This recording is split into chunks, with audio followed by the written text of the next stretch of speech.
Agora sim, eu acho que vai dar certo. Boa tarde.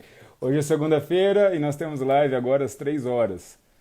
Enquanto vocês estão entrando aí, eu acho que a minha internet estava muito baixa e aí caiu a internet. Mas amém, glória a Deus. Vão entrando aí. Amém. Então tá bom. Pois é, isso acontece o tempo todo. Amém, glória a Deus. Alegria de estar com vocês aí, irmãos. O pessoal de São Paulo aí, vai avisando no grupo que a nossa live está começando. Oi, Érica, boa tarde, tudo bom? Amém. É, Deixa eu falar uma coisa para vocês. Nós estamos aí praticamente voltando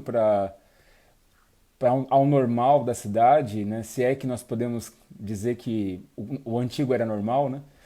Mas essa semana ainda continuamos com as nossas lives, segunda, terça e sexta. Então hoje, amanhã e sexta-feira. Mas durante a semana nós vamos estar avaliando como nós faremos nas próximas semanas, tá? É bem provável que nós ainda vamos manter, né, a questão das lives por um bom período, mas talvez não vamos conseguir todos os dias que nós estávamos fazendo, até porque nós estamos numa dinâmica diferente nesses últimos dias e precisamos dar uma assistência maior à igreja e tem que ser de forma presencial. Então os irmãos aí vão acompanhando, talvez seja aí exista alguma mudança nas próximas semanas, mas não vamos criar nenhum alerta, só vamos ficar preparados. Hoje nós vamos ter, amanhã e sexta-feira. Nas próximas nós vamos ver como é que vai ser. Né? Imagina, Nicole, fazem 3 meses que nós estamos fazendo live, então eu também fico pensando que eu vou sentir falta, né? Mas realmente não vai dar para nós estarmos em dois lugares ao mesmo tempo. Mas vamos continuando, vamos aproveitar aí. Ontem nós tivemos a live com o pastor Martim, que linda palavra, que palavra preciosa, que sensibilidade. Conforme o tema que ele abordou, a forma como ele abordou, a visitação do Senhor, né? Eu vi que muitos irmãos foram visitados na hora da oração, muitas pessoas sentiram a presença de Deus. É importante você compartilhar isso, né? Porque a nossa fé ela é aumentada pelo ouvir. Então, conforme nós vamos ouvindo o que o Senhor está fazendo, isso nos fortalece ainda mais. Então, se o Senhor te visitou, seja qual for a coisinha, sentir uma paz, sentir uma presença, compartilha. E nós vamos passando para os irmãos e vamos notificando o que vai sendo acontecendo aí para você fortalecer a tua fé. Amém? Então tá. Sim, a Maria está colocando aqui, a Gisele foi uma das que foi visitada, né? Realmente foi muito precioso esse tempo que nós estamos vivendo e a forma como o Senhor está agindo, né? Amém, glória a Deus. Olha, hoje e amanhã eu vou falar de um tema que já faz tempo que eu queria conversar, que é o relacionamento entre irmãos dentro da igreja. Então hoje nós vamos começar a falar sobre isso, amanhã vamos continuar e vamos ver como Deus vai dar a direção da sexta-feira. Então feche os teus olhos, vamos orar ao Senhor. Pai, nós louvamos a Ti, te agradecemos, Pai, por essa palavra, te agradecemos por aquilo que o Senhor tem feito. Pedimos que Tu encaminhes todas as coisas, que Tu visites, ó Pai amado, os lares, coloca as Tuas mãos, ó Pai amado, em cada irmão, em cada irmã, encha-os, ó Pai amado, com Tua presença, visita, Senhor, com Tua grandeza. Que haja sobre eles, ó Pai amado, toda a Tua presença gloriosa, Pai. Nós oramos a Ti, não permita, Senhor, que o inimigo tire, ó Pai amado, a concentração, que ele desfaça, Senhor, o propósito dessa palavra, mas que antes encontre um coração, uma terra boa, e que possamos ser ministrados por essa palavra. Senhor, usa-nos nessa tarde, em nome do Senhor Jesus. Amém. Eu não escrevi os textos, então vocês vão ter que ir anotando na mão mesmo aí, tá? Então vamos lá. Deixa eu pegar aqui as nossas anotações. O tema hoje vamos falar sobre livres da escravidão, né? Eu entendo que quando nós temos algum problema com o corpo de Cristo, quando eu não estou bem com meu irmão, eu estou chateado com alguma coisa, eu estou preso a isso. Eu estou preso a esse sentimento, eu estou preso a alguma coisa que tira a minha liberdade de fluir na presença do Senhor, né? E o inimigo, Satanás, ele tem uma predisposição, ele é especialista em criar confusões, né? Em criar animosidades, né? Me lembro de uma vez, conversando com a igreja, nós percebemos o quanto a igreja de São Paulo, falando daqui, né, era uma igreja diferente, né, com pessoas muito diferentes, de lugares diferentes, quase ninguém morava perto da igreja, continua assim, e mesmo assim estávamos ligados no Espírito do Senhor, né? Tudo para dar errado, mas o Senhor minimizava as diferenças e nos unia, né? Tornando-nos um corpo único, né? E é muito interessante falar sobre isso, porque no mundo nós vemos a tendência de igualar tudo, né? Todos são iguais, tudo tem que ser igual, né? Como uma produção em fábrica, você constrói um projeto, constrói um cubo, né? Você constrói um cubo e você vai reproduzindo ele exatamente igual para que eles fiquem parecidos, né? Mas em Deus, não, né? Em Deus, todos nós somos únicos, né? Somos especiais, né? Ninguém é igual a ninguém, mas todos somos únicos diante do Senhor com a nossa importância e a diferença que há em cada um de nós, essa diferença que há em cada um de nós que torna as nossas vidas especialíssimas, exclusivas diante de Deus, né? E isso tem que ser conservado, não pode ser subtraído, né? Eu sou diferente, eu sou assim, eu penso assim, e diante de Deus, Deus trabalha sobre a minha vida, Deus trabalha sobre o meu coração, nessa diferença que eu sou, da forma como eu tenho essa minha distribuição como corpo, né, como organismo. Agora, o mundo não, ele tenta de todas as formas padronizar, né? Então, se você não é desse formato, se você não fala dessa forma, se você não pensa desse jeito, então você está errado, né? Porque você tem que ser igual a todos, né? Isso é uma tendência do mundo. E Deus, ele respeita e conserva cada um de nós, porque ele nos criou únicos. Não há ninguém igual a mim em todo o planeta, né? Pode ter pessoas parecidas, mas eu sou o único que carrego o meu DNA, sou o único que carrego essa exclusividade que eu tenho na minha vida. Então, Satanás ele tem trabalhado no meio da igreja, né? E isso é uma coisa que nós temos que ter como uma regra básica, que ele nunca vai trabalhar contra o mundo já pertence a ele vai trabalhar contra a igreja. Então, todo o esforço do inferno, todo o esforço de Satanás é para criar animosidade e confronto com a igreja. Então nós vamos ver hoje algumas coisas que se levantam e é importante nós entendermos cada uma delas e nos policiar e nos posicionar, tá? Então vamos lá. Está em Efésios, capítulo 6, versículo 10 a 12, tá? Amém, Fabiane, olha aí, faz tempo que eu não te vejo. Saudades. Ah, que legal. Então vamos lá, Efésios, capítulo 6, versículo de 10 a 12. Eu estou na Bíblia primitiva, tá? De papel. Você que tem sua Bíblia digital, você vai mais rápido, né? Então vamos lá. Efésios, capítulo 6, versículo de 10 a 12. Aqui, Gálatas, Efésios. Muito bem. Qualquer dia desse vamos fazer uma gincana aí, para ver quem abre mais rápido. Amém? Pessoal de Valinhos, um grande abraço que estão aí também. Amém. Aleluia. Então vamos lá. Efésios capítulo 6, versículo de 10 a 12 diz assim: No demais, irmãos meus, fortalecei-vos no Senhor e na força do seu poder. Revesti-vos de toda a armadura de Deus, para que possais estar firmes contra as astutas ciladas do diabo. Porque não temos que lutar contra carne e sangue, mas sim contra os principados, contra as potestades, contra os príncipes das trevas deste século, contra as hostes espirituais da maldade nos lugares celestiais. Quando o livro de Efésios ele é escrito, havia uma preocupação de dizer à igreja de Éfeso que haveriam lutas que eles não enxergariam. E essas lutas são as preocupantes.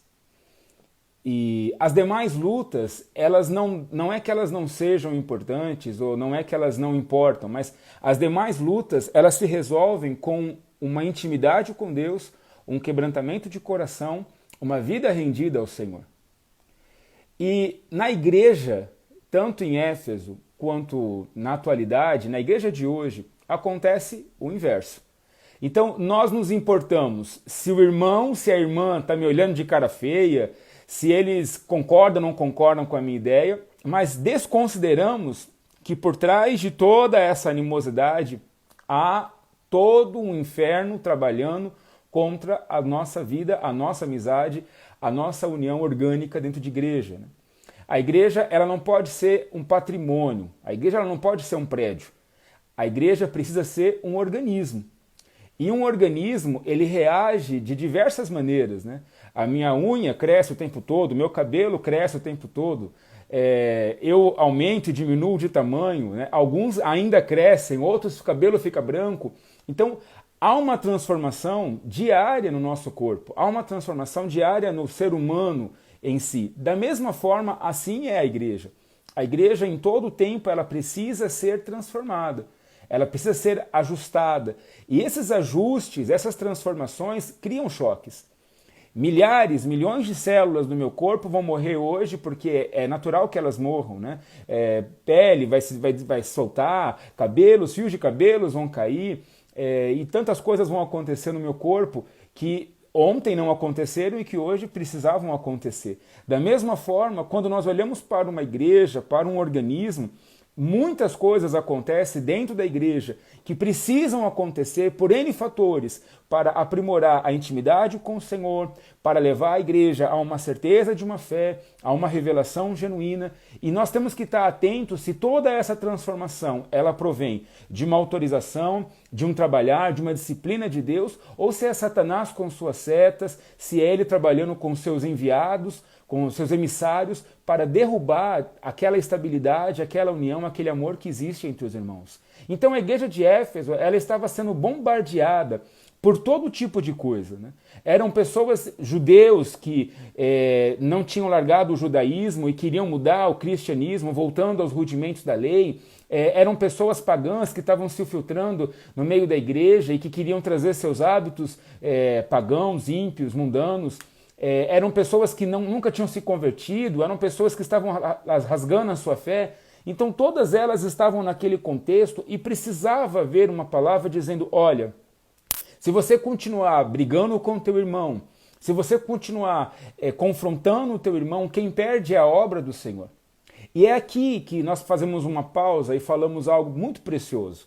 A igreja precisa avançar. A palavra do Senhor diz que o reino dos céus, ele se conquista mediante esforço, mediante luta, né? É uma luta árdua. E o reino dos céus, ele precisa avançar, mas essa luta não é contra você. Pessoa humana, carne, osso. Essa luta não é contra os homens, contra as mulheres, contra os irmãos do louvor, contra os levitas, contra os pastores. Não, essa luta é contra os principados e potestades, contra o pecado, contra as coisas que estão ali no invisível, mas elas existem e estão. Então, essa luta, ela é contínua, ela é diária. E se a igreja para discutir, para tentar se acertar, para saber quem tem razão, quem está certo, quem está errado, quem perde é o reino e quem ganha é o inferno, porque a obra não avança, ela estaciona, ela fica ali tentando entender quem está certo, quem está errado. A igreja de Coríntios, que ali próxima à igreja de Éfeso, era uma igreja problemática, né? E todo mundo ali se achava espiritual, se achava cheio de Deus, mas faltava neles amor. Né? Não apenas amor de interação, mas amor no sentido de revelação de Deus. Né? Quando diz, ainda que eu falasse a língua dos homens e dos anjos, se não tiver amor, nada serei. Né? Amor ali no sentido de ágape, incondicional, de suportar uns aos outros, de levar as cargas uns dos outros, de considerar uns aos outros superiores a nós mesmos. Né? Eu não quero falar muito sobre isso, que eu vou falar também amanhã. Né? Mas a questão toda é que existem muitas situações que são levantadas na igreja e que nós precisamos confrontá-la de uma forma diferente. Então ele fala, revestivos de uma armadura não contra o seu irmão, mas contra as ciladas de Satanás. E esse revestimento demonstra em nós um conhecimento e uma profundidade do que Deus espera de cada um de nós. Eu sei o plano de Deus, eu entendo o plano de Deus, eu conheço o plano de Deus para a minha vida, então eu não vou me abater por isso.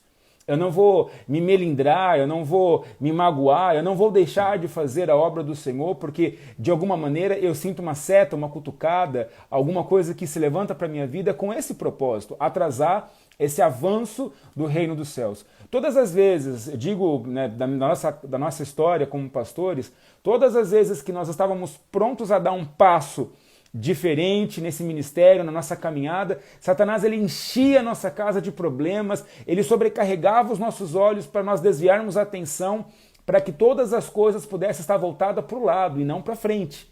E Paulo, ele fala sobre isso, né? Não julgo que tenha alcançado a salvação, né? A minha leitura aqui, né? O versículo é, não julgo que tenha alcançado, mas uma coisa faço, Esqueço as coisas que ficaram para trás. Avanço para as que estão diante de mim. Não é nas minhas laterais. Né? Então, é muito comum a igreja olhar para as coisas laterais. Né? Só para a gente não ficar só falando, vamos lá para o livro de Atos, capítulo 15. E aí nós vamos falando sobre alguns casos. Eu elenquei algumas coisas, porque nós vamos falar muito sobre isso hoje e amanhã, então eu não quis exaurir tudo, né? Vamos lá, Atos capítulo 15, versículo 24. Cadê aqui? Atos 15, 24. Diz assim: porque ouvimos que alguns que saíram dentre vós vos perturbaram com palavras e transtornaram a vossa alma. Não lhes tendo nós dado mandamento. Né? Vou ler de novo porque ficou confuso. Porque ouvimos que alguns que saíram dentre vós vos perturbaram com palavras e transtornaram a vossa alma, não lhes tendo nós dado mandamento. Então, havia dentro da igreja um grupo, né, e nós vamos ver isso lá em Apocalipse 3, 14 e 9, se eu não estiver enganado, ou 2, 9 e 14, uma coisa assim, que fala de um grupo chamado Sinagoga de Satanás, ou Nicolaitas, né, que eles tinham por pai Nicolau. Né? Quem eram essas pessoas? Né? Os teólogos eles divergem sobre essa turma, mas elas estão, olha, nós estamos falando de igreja primitiva, 20, 30 anos depois da ressurreição de Cristo, é logo no início. É muito próximo isso, para você ver como Satanás ele não dá folga. E 2000 anos depois, você pode ter certeza que essa sinagoga ainda existe. Tá? Então, naquela época, eles chamavam de sinagoga de Satanás ou Nicolaitas, que era um grupo de pessoas que se infiltravam na igreja com o mesmo pensamento. Ou eles eram pagãos, né, eram pessoas que não eram judeus, eram gentios, e eles se converteram ao cristianismo, mas trouxeram o paganismo com eles, trouxeram o hábito de realizar cultos, as oferendas, as crendices, os rituais, as mandingas, as superstições, ou eram judeus, judaizantes, né, judeus ortodoxos, que não deixaram os rudimentos da lei, que queriam que algumas coisas fossem cumpridas e estabelecidas como a lei pedia. Né? Então, era muito comum que eles exigissem que você fosse circuncidado ao 8º dia, os homens, que as mulheres agissem de tal forma. Então, criava-se uma animosidade na igreja.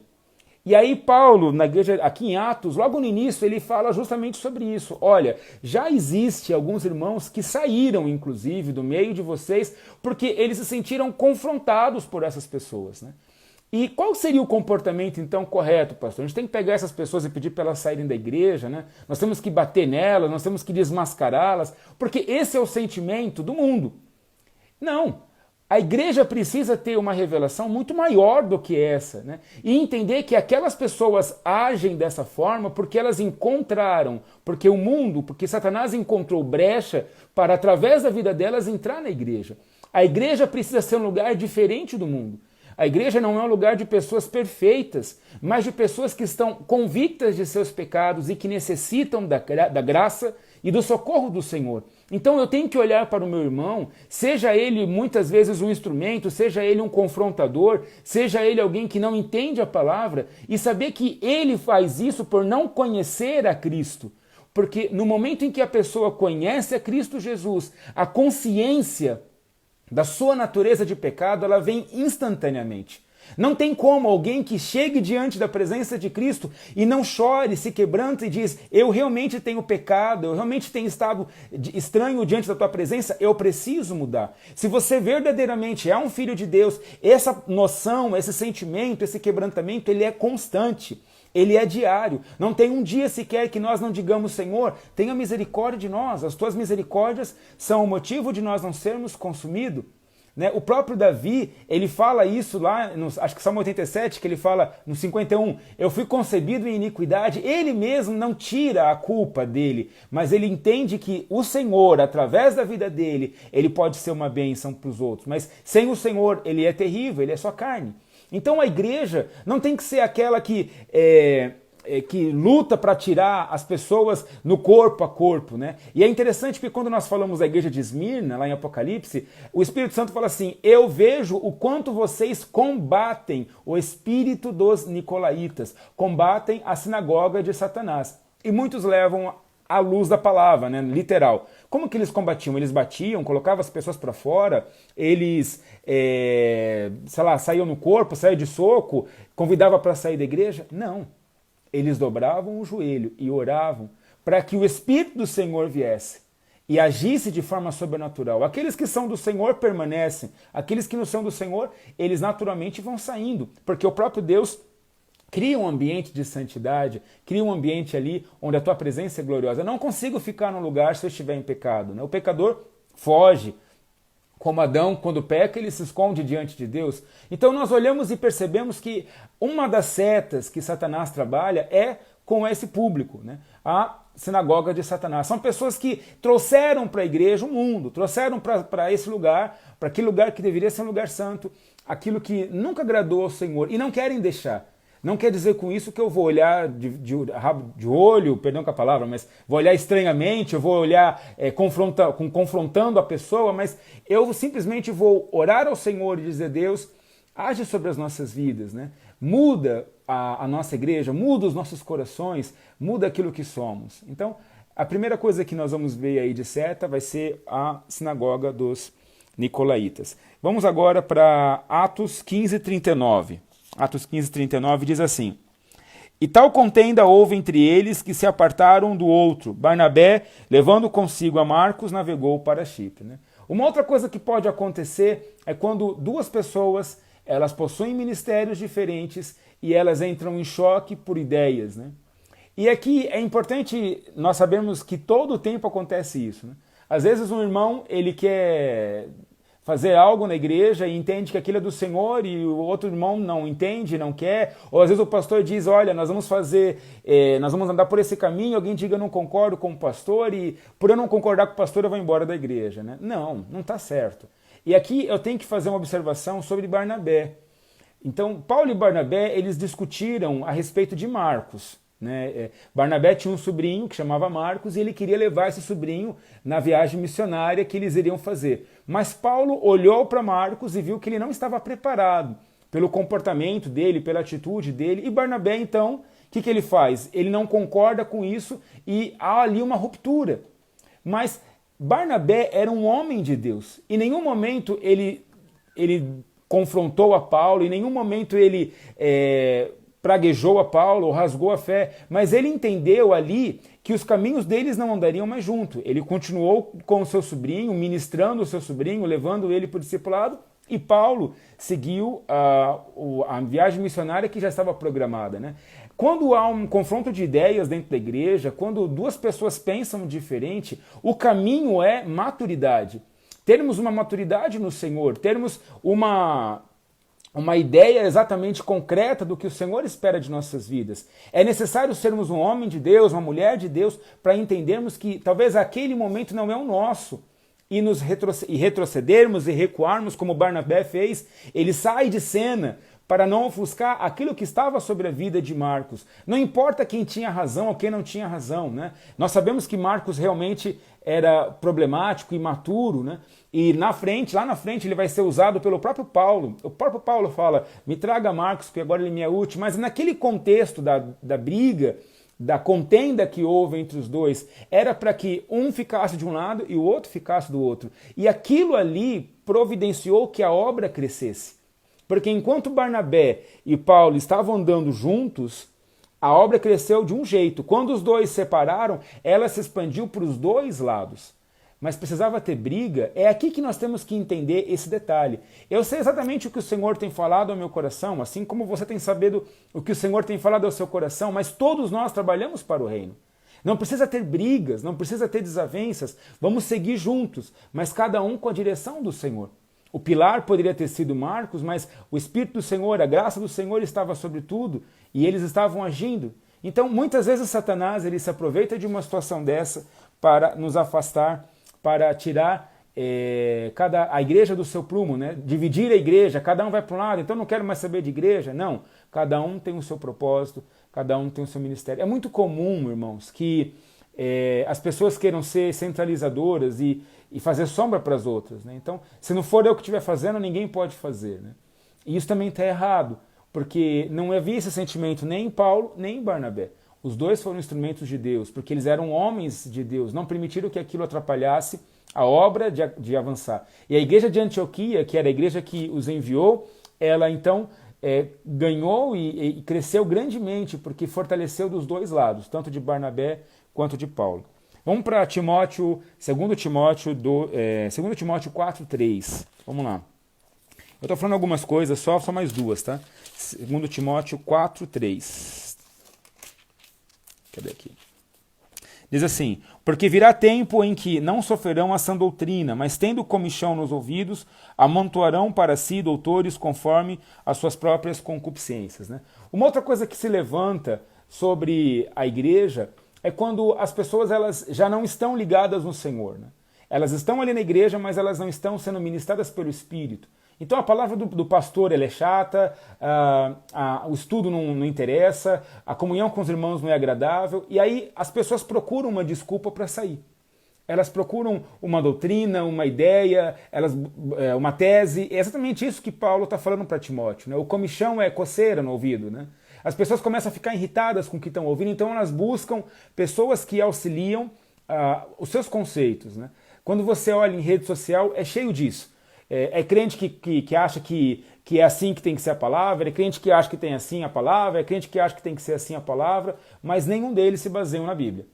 Nós temos que nos mover por princípios, nos mover pela graça do Espírito Santo. Então, quando nós percebemos que isso acontece ou há dentro da igreja, o que eu tenho que fazer?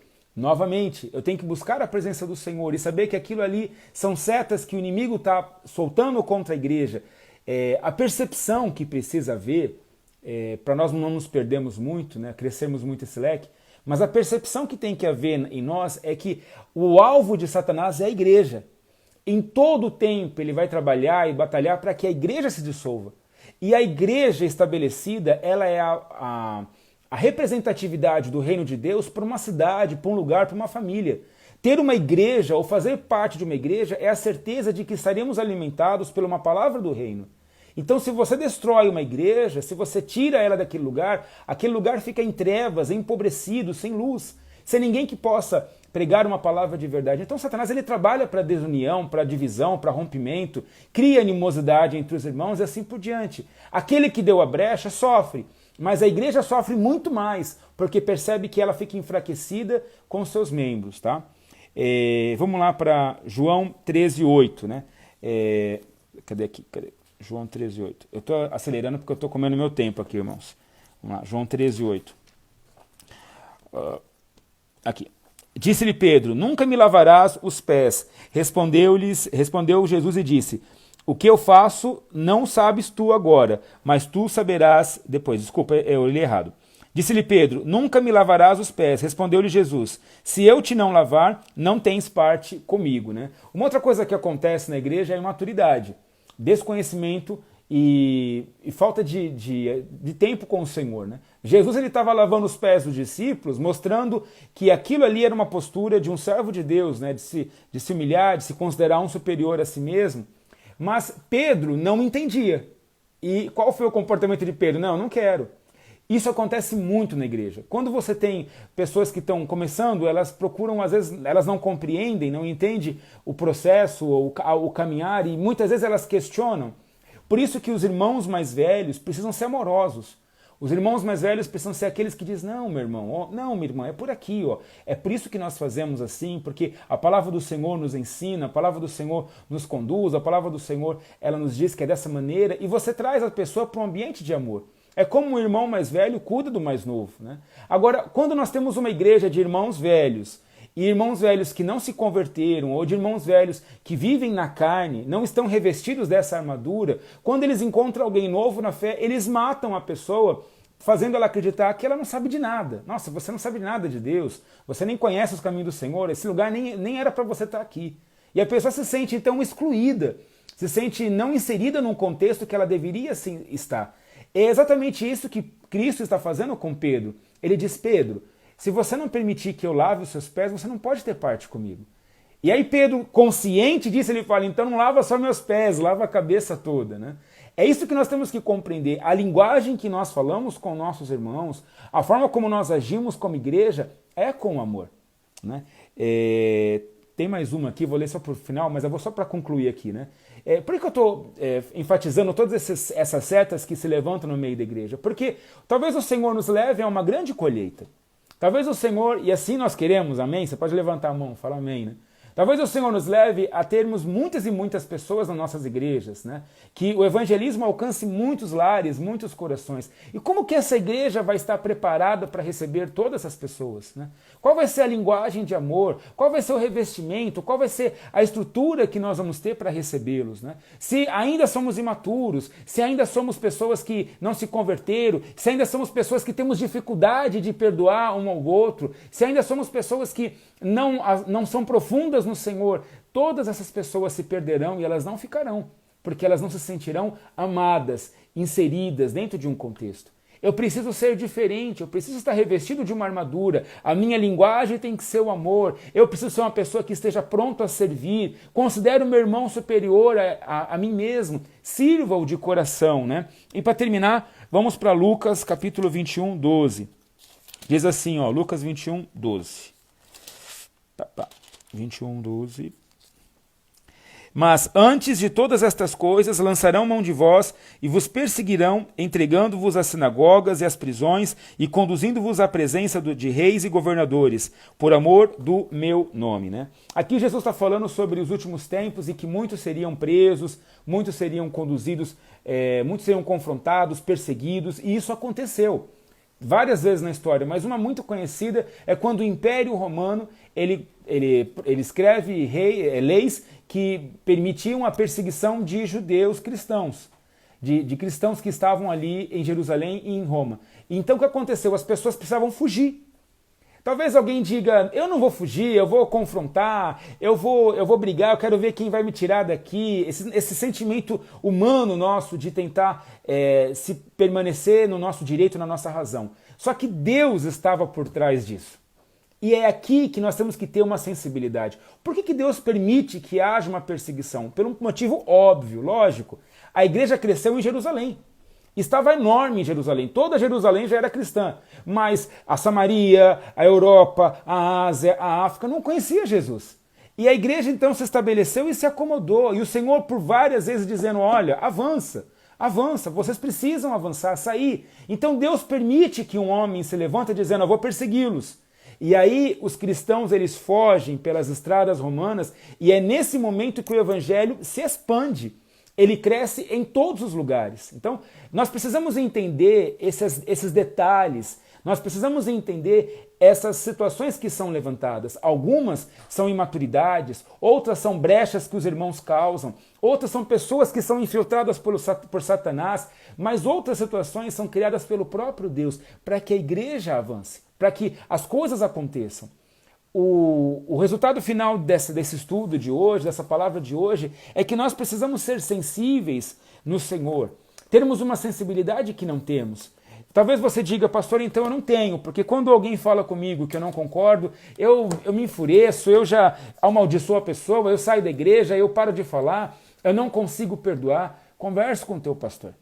Ligue para ele e diga, pastor, eu não me sinto confortável, tem coisas no meu coração que eu não estou conseguindo lidar, né? A palavra do Senhor diz, e eu vou falar sobre isso amanhã, que se você tem algo contra o teu irmão, se você tem algo contra ele, até as tuas orações não são recebidas por Deus. Porque você primeiro precisa consertar com ele, para depois estar diante da presença do Senhor, né? Perdoai as nossas dívidas, assim como nós perdoamos aos nossos devedores, né? Então, nós não podemos estar diante do Senhor de forma errada, falsificada, mas precisamos ter a certeza de que precisamos mudar. Talvez tenhamos coisas que ainda não saíram de nossas vidas, borras, né, sujeiras, que precisam ser mudadas em nossas vidas, estão ali. Mas quando eu peço ajuda, eu naturalmente movo os olhos do Senhor para a minha vida. Em outras palavras, como eu disse, né, como somos um organismo vivo, constantemente estamos em transformação. Mas precisa haver um revestimento em nós de Cristo. Um revestimento em nós que nos possibilita para andar, para avançar diante do Senhor. Que não ficamos parados por coisas pequenas, que não ficamos atrasados por sentimentos humanos, por não conhecermos a palavra, mas que nos rendemos diante do Senhor. Amém? Amanhã falaremos um pouquinho mais sobre isso. Eu não vou orar porque eu avancei muito no meu horário, mas que o Senhor possa abençoar essa palavra, possa visitar a tua vida. Essa live vai ficar salva. Se você não conseguiu acompanhar ou quiser compartilhar com o teu irmão, depois você entra lá na página da igreja e compartilha, tá bom? Um grande abraço, Deus abençoe e até amanhã. A paz.